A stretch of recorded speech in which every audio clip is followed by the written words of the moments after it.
The sun was just beginning to rise over Montebello, painting the tops of the houses a soft pink, when a piercing scream broke the morning silence. Amara Lumumba, the Banks family's housekeeper, dropped her breakfast tray, finding her employer in the first-floor office, Levi Banks, lying on his back in a pool of his own blood, his once white shirt soaked with dark red. A knife lay nearby, its hilt glittering with tiny crystals, a gift from his wife on their 15th anniversary. With trembling hands, Amara dialed 911, barely holding back her sobs. The Montebello police arrived 12 minutes later. The first thing they did was set up a perimeter around the luxurious mansion, located in the city's most exclusive neighborhood. Soon a black sedan pulled up and a tall, broad-shouldered man in a smart suit stepped out. Detective Aiden Ngozi walked leisurely toward the house, scrutinizing the grounds. "Detective Ngozi, sir," the young officer addressed him. "The victim is in the study." The housekeeper discovered the body around 6 in the morning. Aiden nodded and pulled on latex gloves. He'd seen a lot in his 15 years on the force, but each new murder still gave him a deep sense of unease. Not for himself, but for a society in which such things happened with frightening regularity. Levi Banks's office looked like the setting for a movie about the life of a successful businessman. A massive oak desk, a leather armchair, walls decorated with diplomas and photos of influential people. Only now that perfect picture had been shattered by a violent death. "Multiple stab wounds," the medical examiner said as he examined the body.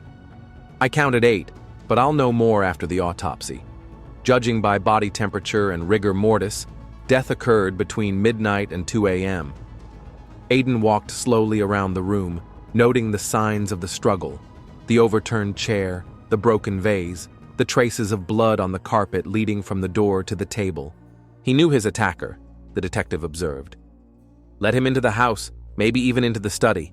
I don't see any signs of forced entry." "The security system didn't detect an intrusion," confirmed the technician reviewing the security system's log. The code was entered correctly. A latest model smartphone lay on the table. Aiden gently picked it up and found that it wasn't locked. The victim had probably used it just before the attack. Scrolling through the screen, the detective noticed an endless string of messages from a contact saved as NE. The last message came at 23 hours and 30 minutes. "I have to see you. Today." "Someone check this number," Aiden ordered, handing the phone to the technician. A few minutes later, they had the information. The number belonged to Naomi Ebosa, a 31-year-old woman living in an apartment in downtown Montebello. More importantly, a cursory review of the messages revealed that she had sent 467 messages to Levi Banks in the past 3 months. 467? Aiden interjected, raising an eyebrow. "That's about 5 messages a day. Seems like an obsession." "Most of them unanswered," the technician noted, "especially in recent weeks." Aiden nodded, making a mental note to check on the woman. But first he needed to talk to the man who'd found the body. Amara Lumumba sat in the kitchen, wrapping her arms around herself. Her dark skin seemed gray with shock, and her eyes were red with tears. "Ms. Lumumba," Aiden began softly, taking a seat across from her. "I need to ask you some questions." Amara nodded without looking up. "Tell me what happened this morning." "Yeah, I came in as usual, 5:30. She began with a slight accent. "Mrs. Banks left yesterday to visit her sister in San Diego. Should be back tonight.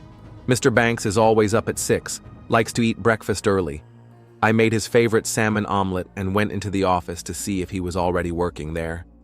And I saw him." Her voice trailed off. "Did you notice anything unusual when you arrived? Was the front door locked?" "Yeah, I opened it with my key. Everything looked normal, except..." She frowned. One of the pictures on the wall in the hallway was missing. A family photo of Mr. and Mrs. Banks. It was an interesting observation. Aiden made a note in his notebook. "Do you know anyone named Naomi Ebosa?" Amara's face changed. Understanding appeared in her eyes. "Yeah, she, came in sometimes.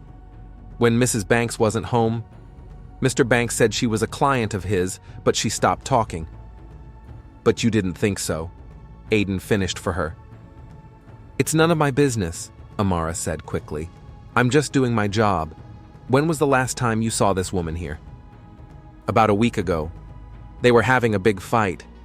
I didn't want to eavesdrop, but she was yelling so loud, saying he couldn't do that to her, that she wouldn't let him.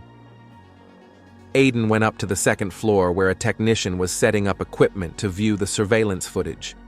The security system at the Banks house was top-notch, with cameras covering every corner of the outside and key areas inside. What do we have from last night? The detective asked. The technician scrolled through the footage. At 23 hours and 52 minutes, the camera at the front door captured a slender woman in a dark coat. She pressed the bell, and a few seconds later, the door opened. Levi Banks let the visitor inside. Is that Naomi Abose? Aiden asked the technician who was checking the picture in the database. Looks like it, he confirmed. Look at the camera in the lobby. The internal recording showed Levi and Naomi talking intensely about something, then heading into the office. The camera in the office captured the beginning of the conversation. Naomi looked upset, gesticulating vigorously. Levi remained outwardly calm, although his posture showed that he was tense. And then, at 0 hours and 30 minutes, the recording suddenly stopped. All the cameras stopped working at the same time. What happened? Aiden frowned. It looks like a deliberate shutdown, the technician replied. Someone manually shut down the system. To do that, you'd have to know the access code to the control panel. Who had access to the codes? According to the log, only Mr. and Mrs. Banks. This was getting interesting. Aiden decided it was time to talk to the widow. Jamila Banks arrived from San Diego 3 hours after the police call. She entered the house with a straight back and dry eyes, only her tightly compressed lips giving away her condition. Aiden met her in the living room. The body had been removed by then. Mrs. Banks, I'm sorry for your loss, the detective began. I realize this is a difficult moment, but we need to ask some questions. Jamila nodded, taking a seat on the edge of the couch. When was the last time you spoke to your husband? Yesterday afternoon, around 3. I called to say I'd reached my sister safely. Her voice was steady, almost mechanical. How was he feeling? Was he worried about anything? Levi was always worried about something. A slight bitterness slipped into her tone. But no, nothing out of the ordinary.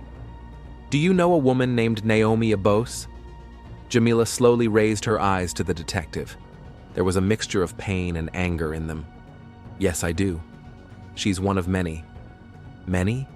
Detective Ngozi, my husband had a certain, weakness for young women. Levi and I were together for 23 years. We had a pact. I turned a blind eye to his infatuations unless they became public and threatened our marriage. And Naomi Abose threatened your marriage? Jamila grinned, but there was no mirth in the gesture. She was obsessed with him. She called home, sent letters. One day I found her sitting in my car in the parking lot of a spa. Levi promised to end things with her. When was that? About a month ago. He said it was over. But according to his cell phone messages, she was still in contact with him. Typical Levi, Jamila sighed. He was never good at setting clear boundaries. Always wanted everyone to love him. Aiden paused, considering his next question. Mrs. Banks, where were you last night, between 11 o'clock and 2 in the morning? She looked at him understandingly. At my sister's, detective. With her and her husband, we watched a movie until midnight. Then I went to bed, had breakfast with them in the morning around 8, then got your call. They'll confirm. Aiden nodded. He'd checked the alibi, although Jamila didn't look like the prime suspect in this case. One last question. Who else knew the codes to the house security system? Just me and Levi, she answered, then frowned. Well, and maybe Tyrone. He and Levi were like brothers. He was here a lot. Tyrone Webb. Levi's business partner and his best friend since college. Back at headquarters, Aiden immediately requested information on Naomi Ebos. The report he received contained the usual data. Born into a low-income family in South Montebello, graduated from community college, worked at various places, the last 2 years as a receptionist at a high-end spa. Nothing remarkable, except for one thing. Her paycheck didn't match her lifestyle. Naomi lived in an expensive apartment, wore designer clothes, and had recently purchased a new car. A classic case of the kept woman, Aiden muttered, looking over the financial records. But 467 messages in 3 months? That's not a relationship anymore. It's an obsession. The detective sent patrol officers to Naomi's apartment with a search warrant and ordered her to be brought in for questioning as soon as she was found. He then decided to check on Tyrone Webb, the victim's business partner, who Jamila said might have known the security codes. By the end of the day, Aiden had enough information to start putting the big picture together. Levi Banks, a successful businessman, had been murdered in his own home. The prime suspect was his mistress, Naomi Ebos, who was apparently obsessed with him and afraid of losing him. Cameras recorded her arrival, but were mysteriously switched off at a crucial moment. The wife had an alibi, but business partner Tyrone Webb raised questions. Aiden leaned back in his chair, looking at the board of photos and notes. Behind him, the sun was setting over the horizon, and a long night of work lay ahead. He had a feeling that this case would be more complicated than it seemed at first glance. The morning of the second day of the investigation began for Aiden Ngozi with a cup of strong coffee and a detailed report from the technical expert. Sitting in his office, the detective scrutinized the documents on the security system at the bank's house. The cameras were deliberately turned off for 2 hours, the expert explained, showing graphs of the system's activity. From 0 hours and 30 minutes to 2 hours and 30 minutes. Someone entered the admin code and deactivated the entire system. "And we're sure it wasn't a glitch?" Aiden asked, even though he already knew the answer. Absolutely. The system recorded the correct entry of the code, and after 2:30, the system was reactivated, also using the code. It was an important discovery. Someone had deliberately created a blind spot the night of the murder and then reactivated the cameras as if trying to cover up the fact that they had been turned off. Aiden made a note in his notebook. "Is there any footage of Naomi Ebos leaving the house?" The expert shook his head. "No. The last thing we see is her and Levi entering the office at 23:57. Then at 0:30 the system shuts down. The office door opened and a young officer walked in. Detective Ngozi, Miss Ebos is brought in for questioning." Naomi Ebos sat in the interview room, nervously tapping her manicured fingers on the desk. She was wearing a simple black dress, her hair gathered into a tight bundle. Despite the obvious signs of stress, red eyes, pallor, she maintained her dignity. Aiden entered and sat across from her, placing a thin folder on the desk. "Ms. Ebos, I'm Detective Ngozi. Thank you for agreeing to speak with us." "Did I have a choice?" she asked dryly. "You are not under arrest," Aiden replied calmly, "but I look forward to your cooperation. Do you know why you're here?" Naomi took a deep breath. "Levi is dead. News travels fast. When was the last time you saw Mr. Banks?" She was silent for a moment, as if considering an answer. "Last night. I went to his house around midnight." "Why?" "We needed to talk. About our relationship." "Tell me about your relationship," Aiden asked, opening the folder.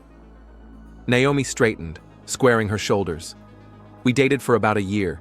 We met at the spa where I work. He was generous." "He was your lover," Aiden clarified, "and a sponsor. If you want to call it that," Naomi shrugged. "Yes, he helped me financially. Paid for my apartment, my car, gave me gifts." "And what happened last night?" "We had a fight," she said quietly. "He said he wanted to end our relationship. Again. He's already tried to break up with me 3 times in the last 2 months, but he always came back." "And how did you react this time?" I was upset, of course, but not upset enough to kill him, if that's what you mean. A hint of anger came into her voice. We talked, I cried. He promised to think about it. I left about 1 o'clock in the morning. Interesting, Aiden remarked, because the security cameras show you entering the house, but they don't record you leaving. Naomi frowned. What? That's impossible. I distinctly remember leaving through the main door. The cameras were turned off from 0 hours 30 minutes to 2 hours 30 minutes. That's when Levi Banks died, according to the medical examiner's office. I didn't turn off any cameras, Naomi exclaimed. And I didn't kill Levi. Yes, I was angry, upset, but I would never. 467 messages in 3 months, Aiden interrupted her, looking at the report. That's about 5 messages a day, many of them unanswered. Why are you ignoring me? I can't be without you. You can't do this to me. Sounds like an obsession, Ms. Ebose. Naomi's face trembled. I loved him. And yes, maybe I was too pushy, but that doesn't make me a killer. Tell me how your relationship began. Naomi was quiet for a moment, gathering her thoughts. I worked as a receptionist at the Oasis Spa. Levi was a regular customer. At first it was just talk, then compliments, an invitation to dinner. It all happened quickly. He was charming, successful, said his marriage was only on paper, that he and his wife had been estranged for years. And you believed it? That's what they all say, Detective. Naomi grinned bitterly. But it was different with Levi. He was sincere. He cared about me, at least at first. What changed? For the last 3 months he's been distant, answering his cell phone less often, canceling appointments. He said he was busy with work, that he was having problems at the company. But I sensed it was something else. Aiden watched her closely. Naomi looked genuinely upset, but he'd seen a lot of great actors in his career. Did you have an alibi for the time after you supposedly left the Banks house? I went to a friend's house, Kiara and Jerry. She lives a couple blocks from my house. We drank wine. I stayed the night. You can check it out. Aiden nodded and made a note. We'll check it out. In the meantime, Miss Ebose, I'm going to ask you not to leave town. As Aiden left the interrogation room, he ran into his partner, Detective Zara Omalade. What do you think? She asked, nodding toward the room. Either she's telling the truth, or she's a very good liar, Aiden replied. Check her alibi with her friend. Also, contact Banks' company, set up a meeting with Tyrone Webb.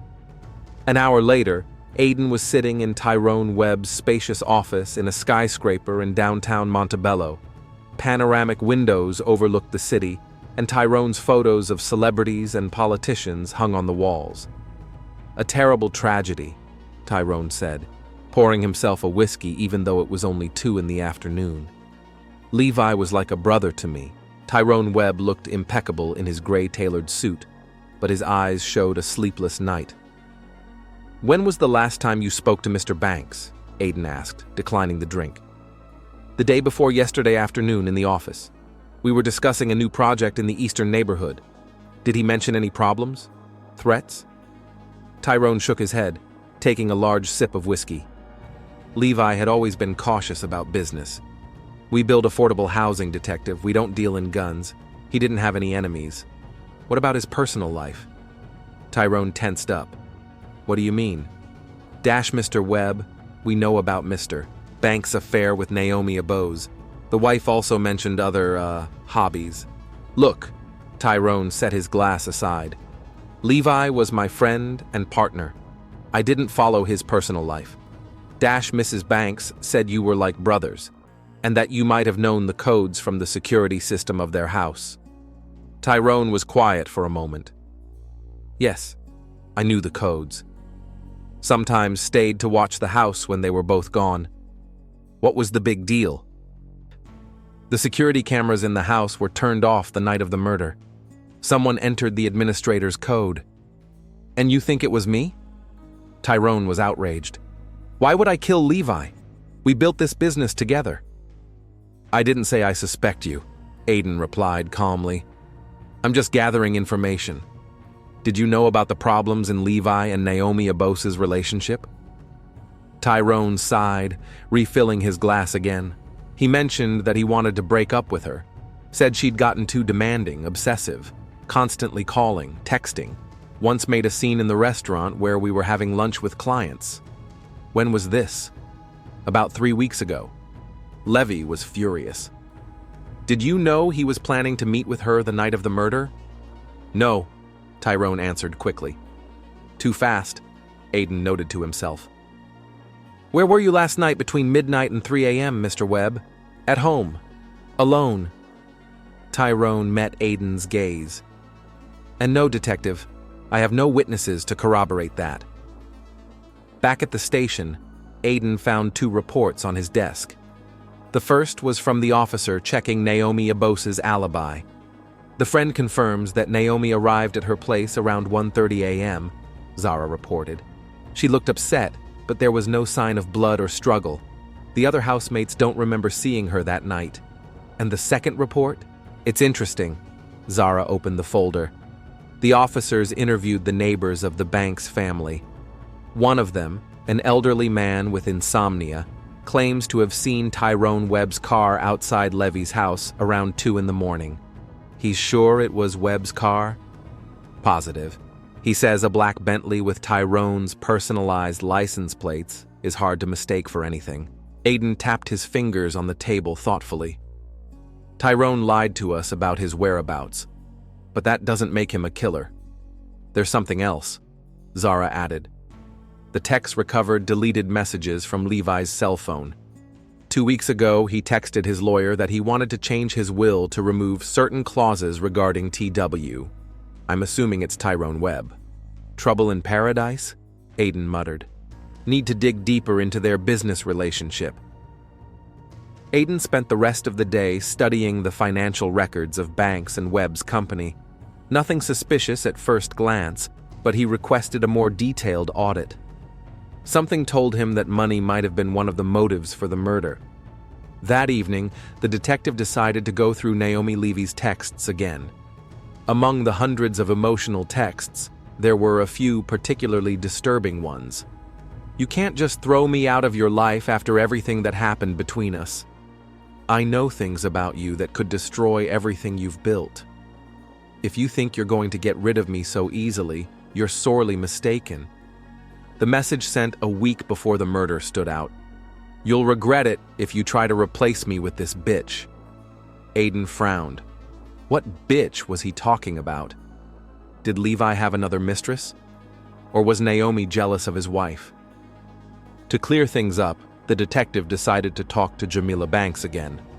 This time he met with her in her own office, a stylish space in the building across the street from her husband's company.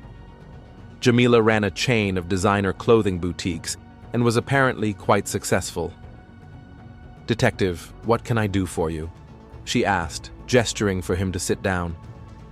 Mrs. Banks, you said you knew about your husband's relationship with Naomi Abose. When exactly did you find out about their relationship? Jamila wrinkled her nose slightly. About 6 months ago, Levi was never particularly discreet. Left checks, bills for gifts, classic mistakes of an unfaithful husband. And you didn't mind? I told you, we had an agreement, she replied dryly. As long as it was discreet and kept these women out of our lives, I turned a blind eye. But Naomi broke those rules? She crossed all boundaries. Jamila's voice was filled with anger. Calling home, stalking me, making a scene. Once I found pictures of her slipped under our bedroom door. It was unacceptable. Did you confront your husband about it? Of course I did. I gave him an ultimatum. Either he ends his relationship with this woman, or I file for divorce. And believe me, detective, with our prenup, a divorce would have cost him half his fortune. When did this happen? 3 weeks ago. Levi promised to break up with her. Aiden nodded, making notes. In Naomi's messages, there was mention of some bitch that Levi was supposedly going to replace her with. Do you know anything about that? Jamila raised her eyebrows in surprise. No. As far as I know, Levi didn't have a new mistress, although she hesitated. He's been spending a lot of time lately with Heidi Meng, our new financial consultant. I thought it was just work. We'll check it out. Aiden nodded. One more question, Mrs. Banks. Did you know that your husband was going to change the will to exclude Tyrone Webb? There was a look of genuine surprise on Jamila's face. What? No, I didn't know anything about that. He and Tyrone were like brothers. Brothers fight sometimes, Aiden said. Had you noticed any tension between them lately? Jamila hesitated. Now that you ask, yeah, they haven't been as close the last couple months. Levi canceled some of their traditional golf outings, and I heard them arguing on the phone a couple weeks ago, though I don't know what about. Aiden decided to check one more detail. Mrs. Banks, did you ever suspect that Tyrone might have known about your husband's extramarital affairs? Of course he did, Jamila grinned. They were best friends. Tyrone covered for him, gave him his own apartment to meet in, made excuses for me. Typical male fraternity, including your relationship with Naomi? I suppose so, although... She suddenly stopped talking, as if realizing something. Tyrone hadn't mentioned her lately, when he'd often joked about Levi's girlfriends before. Strange you should ask. Back in the control room, Aiden drew up a new chart on the board of possible motives and suspects. Naomi Abose, an obsessive lover afraid of losing her wealthy patron. Jamila Banks, a wife tired of her husband's humiliation and infidelity. And Tyrone Webb, a best friend and business partner who may have had financial motives and was seen outside the victim's home on the night of the murder. Detective Ngozi, Zara came into the office. We have the forensic results of the knife. There are partial prints on the handle belonging to Levi Banks and one other person. Forensics is working on an identification. Good, Aiden nodded. Anything else? Yeah, we checked Levi's email. 3 days ago, he sent a message to his lawyer asking him to prepare termination papers for Ms. Ibose. He planned to formally notify her of the end of his financial support. Aiden rubbed his chin thoughtfully. So he really was going to break up with her. And she might have known about it. There's something else interesting, Zara added. In Levi's email, we found a draft of a letter addressed to the board of directors of their company. In it, he expresses concern about Tyrone Webb's actions and hints at possible financial irregularities. A draft? He didn't send it? No, the last edit was the day before the murder. Aiden tapped his pen on the desk thoughtfully. The picture was getting more and more complicated. Levi Banks was preparing to break things off with his mistress and possibly expose his best friend and business partner. Either of them could have had a motive for murder. Send officers to check the Banks house again, he ordered. Maybe we missed something. And set up a meeting with Levi's lawyer tomorrow morning.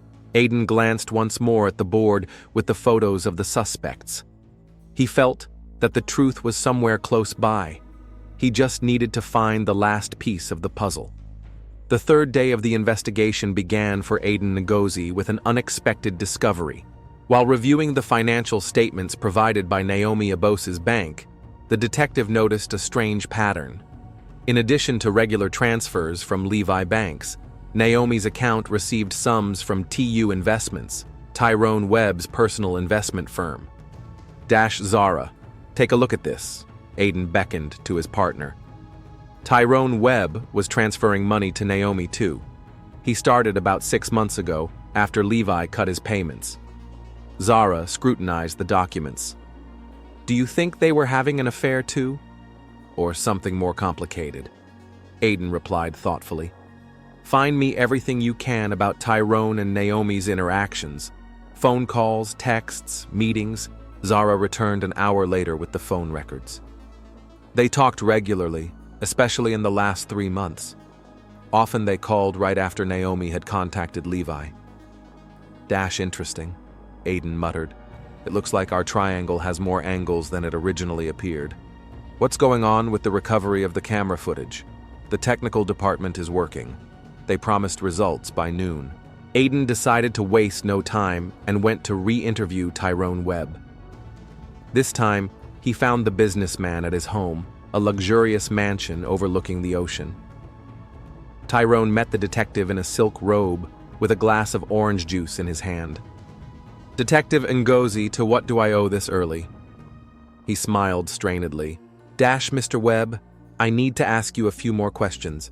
Aiden followed his host into the spacious living room. For example, why didn't you mention your financial relationship with Naomi Abose? Tyrone froze halfway to the chair. I don't know what you mean. Regular transfers from TU Investments to her account. That's your company, right? Tyrone slowly lowered himself into the chair, setting his glass aside. Detective, you've got it all wrong. I was helping Levi. He wanted part of Naomi's payments to go through me so Jamila wouldn't find out the full amount. That's it? No personal relationship with Miss Abose? Tyrone looked away. It's complicated. Make it easy for me, Aiden insisted. Okay. Tyrone sighed. Yes, we had a relationship. It started about 4 months ago. Did Levi know? No. Naomi insisted on keeping it a secret. Interesting choice, Mr. Webb, his best friend and business partner, and you're having an affair with his mistress. Tyrone grinned bitterly. The irony didn't escape me, Detective. But Naomi, she knows how to get her way. And what was the plan? She was seeing both of you at the same time? At first, yes. But lately, she'd been saying she wanted to break up with Levi and just be with me. Said she loved me, not him. Did you believe her? Aiden asked, watching Tyrone's reaction carefully. I wanted to, he answered quietly. She was special. She could make a man feel like he was the only one in the world. When was the last time you had contact with her? Tyrone tensed. The night of the murder. She called me around 11, said she was going to Levi's for a serious talk, wanted to set the record straight. And you didn't think to mention this conversation earlier? I didn't want to involve her, Tyrone admitted. I thought if she really loved me, she couldn't have killed Levi. But then I drove over to Levi's house around 2 in the morning. I wanted to make sure everything was okay. And what did you see? Naomi was coming out of the house. She looked, weird. Disheveled. Scared. I called out to her, but she pretended not to hear me, got in her car, and drove off. Why didn't you tell the police? Because I panicked, Tyrone admitted. I knew how it would look. Naomi leaving Levi's house in the middle of the night and finding him dead the next day? I wanted to protect her. Stupid, I know. Very stupid, Mr. Webb. Especially considering you were seen outside Levy's house that night. A neighbor with insomnia. Tyrone went pale. I didn't kill Levi, I swear to you. He was like a brother to me no matter what. Despite the fact that you slept with his mistress? Or even though he was going to cut you out of his will and maybe expose some of your financial shenanigans? What? What are you talking about? We found a draft of the letter on his computer. He was going to go to the board with his suspicions about you. Tyrone rubbed his face with his hands. It's a misunderstanding. Levy and I did disagree on some business decisions, but there was no shenanigans. I'm prepared to submit all documents for inspection. We'll take you up on your offer. Aiden nodded. In the meantime, don't leave town, Mr. Webb. Back at the station, Aiden found Zara in the technical equipment room. She was reviewing the recovered CCTV footage. We've had a breakthrough, she announced. The technical expert was able to recover some of the data from the external camera that had been disabled the night of the murder. Watch. A grainy image appeared on the screen. The camera, aimed at the front door of the bank's house, showed a female figure leaving the house at 1 hour and 45 minutes. It was Naomi, wearing the same coat she had come in wearing. But the most interesting thing was next. At 2 hours and 10 minutes, the same figure returned to the house, this time wearing a hood pulled over her head, used the code to enter, and disappeared inside. So she lied, Aiden muttered. Said she left about an hour ago and never came back. And that's not all. Zara switched to another tape. A camera at a gas station 2 blocks from the bank's house caught Naomi's car at 2 hours and 35 minutes. She drove out of there and headed toward her house. So she went back to Levi's after the fight, stayed there for about 20 minutes and then drove home, Aiden reasoned. We need to check who turned the security system back on at 2 hours and 30 minutes. The technical expert working at a nearby computer raised his hand. Already checked it. The system was activated from a panel in the house using an admin code, the same code that was used to disable it. Did you check the trace on the panel? Yeah, Naomi Abose's prints were found, fresh on top of Levi Banks. That was the key piece of evidence. Naomi not only went back into the house, but she disabled and then enabled the security system herself, trying to hide her actions. She knew the code, Aiden said thoughtfully. I wonder how. Could Tyrone have given it to her? Or she could have peeked when Levi entered it, Zara suggested. If they were close, she could have seen him do it many times. Aiden nodded. Dash, get the arrest warrant ready. I want to talk to her one more time before I detain her. An hour later, Naomi Ebose was sitting in the interrogation room again. This time, her confidence was visibly shaken. She nervously tugged at the sleeve of her blouse, avoiding Aiden's direct gaze. Dash Ms. Ebose, the detective began, laying out the surveillance photos in front of her. Would you like to review your statement? Naomi took a quick glance at the pictures and turned pale. I don't know what you're talking about. It's very clear. You left Levi Banks's house at 1 hour and 45 minutes and returned at 2 hours and 10 minutes. 20 minutes later, you left again and were captured by the camera at the gas station heading for your home. Naomi was silent, clenching her hands under the table. We also found your fingerprints on the security control panel. You turned off the cameras and then turned them back on, trying to hide your return. I wanted to talk to him again, Naomi said quietly. Our first conversation ended badly. I went home, but I couldn't calm down. I came back to clear my head. And what happened when you got back? Naomi closed her eyes. He was already dead. Dead? Aiden interjected. And you didn't tell the police? I panicked. Her voice shook. I realized everything would point to me. Our fight, my threatening texts.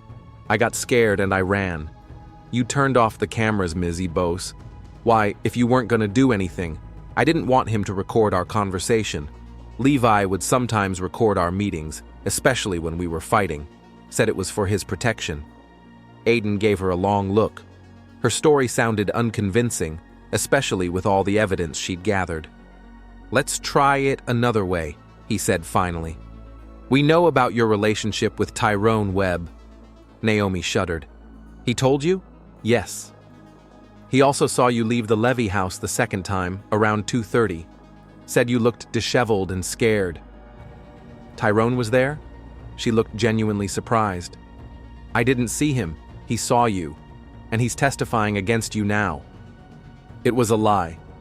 But Aiden was hoping to provoke Naomi. And it worked. Liar! She lashed out. He knew I was going to talk to Levi. He even encouraged me. Said it was time to call it a day. In what relationship? All of them. Naomi grinned bitterly. Levi was using me. Tyrone, too.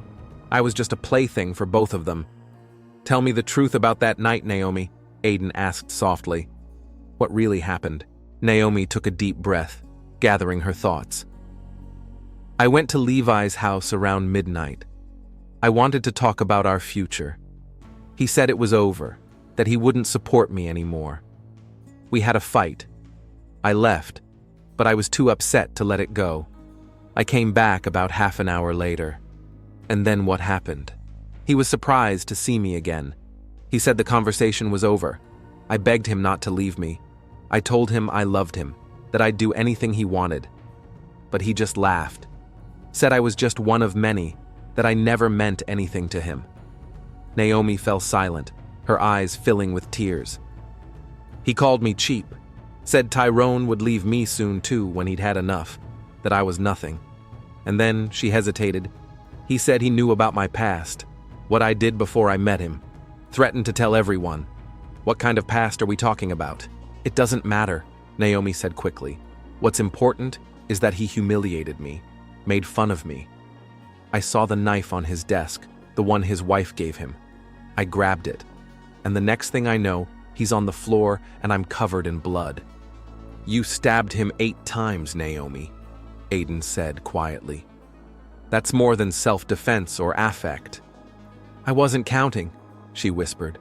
"I just wanted him to stop saying those awful things, to stop laughing at me." By the time I realized what I'd done, it was too late. I turned the cameras off so no one would see me leave, and then I turned them back on so it wouldn't be obvious they were off. "And you went to your friend's house like nothing happened?" "I didn't know what else to do." Naomi looked at her hands. Threw the bloody clothes in the dumpster at the gas station, took a shower at Kira's, tried to pretend everything was normal. Aiden watched her closely. The story sounded plausible and matched the evidence, but there was something else. "You were blackmailing Levi, weren't you?" he asked, threatened to reveal some of his secrets. Naomi looked up in surprise. "Where did you—" "Your messages, Naomi. I know things about you that could destroy everything you've built." She lowered her gaze. "Levi and Tyrone haven't always conducted business with integrity. I've seen the documents, heard the conversations. They bribed officials, falsified reports, especially on the project in the Eastern District." "Was? And you used that information to get money from Levy?" "Not right away," Naomi admitted. "Only when I realized he was ready to leave me. I didn't want to go back to my old life. Not after I found out what it was like to live without the constant worry about money. And Tyrone, was he part of your plan too?" Naomi grinned bitterly. "Tyrone was insurance. I knew Levi would leave me sooner or later. Tyrone seemed more controllable, in love. But in the end, you lost them both." "I lost everything," Naomi said quietly, staring into the void. Aiden closed the file folder. "Naomi Abose, you are under arrest for the murder of Levi Banks." While the officers read Naomi her rights and handcuffed her, Aiden walked out into the hallway. Zara was waiting for him. "Did she confess?" her partner asked. "Yeah. Classic case of a crime of passion turned into an attempt to hide evidence." "What about Tyrone Webb? We're looking into his financials. If there's any evidence of corruption, he'll be charged with something other than murder." A few days later, when all the formalities had been settled, Aiden visited Jamila Banks to report the conclusion of the investigation. He found her in the garden of the mansion among the blooming roses. "Detective Ngozi," she nodded. "I heard the news. Naomi Abose has confessed to the murder." "Yes, the case is officially closed," Aiden confirmed. "I wanted to tell you personally." Jamila nodded, looking at the rose bush. "You know, Levi planted these roses for me for our 10th anniversary, said they would grow with our love. Naive, isn't it?" "Do you plan to stay in this house?" Aiden asked. "No," she answered firmly. "There are too many memories. I'll sell it as soon as the investigation into the company's financial shenanigans is over. Start a new life." "That makes sense," Aiden nodded. "Forgive me for asking, but were you aware of your husband's illegal activities?" Jamila met his gaze. "Detective, 23 years of marriage has taught me one thing. Sometimes it's better not to know all of your spouse's secrets." Aiden nodded understandingly and said goodbye. As he headed for the car, he thought about how obsession, whether with money, power, or people, could ruin lives. Naomi was obsessed with Levi and the lifestyle he'd given her. Levi was obsessed with control and the desire to have everything. Tyrone was obsessed with envy and the desire to have what his friend had. Even Jamila, despite her outward calmness, was in her own way obsessed with maintaining her status and reputation. Ultimately, it was this obsession that led to the tragedy that ruined the lives of everyone involved. The irony was that in their pursuit of the objects of their desires, they lost everything they had. Getting into the car, Aiden cast one last glance at the Banks mansion. Behind its perfect facade were so many lies, deceit, and pain. He started the engine and pulled onto the road. There was another case ahead, another mystery, another story of human passions and weaknesses. It was his job to unravel these stories, to find the truth among the lies, and to restore justice as much as possible in an imperfect world.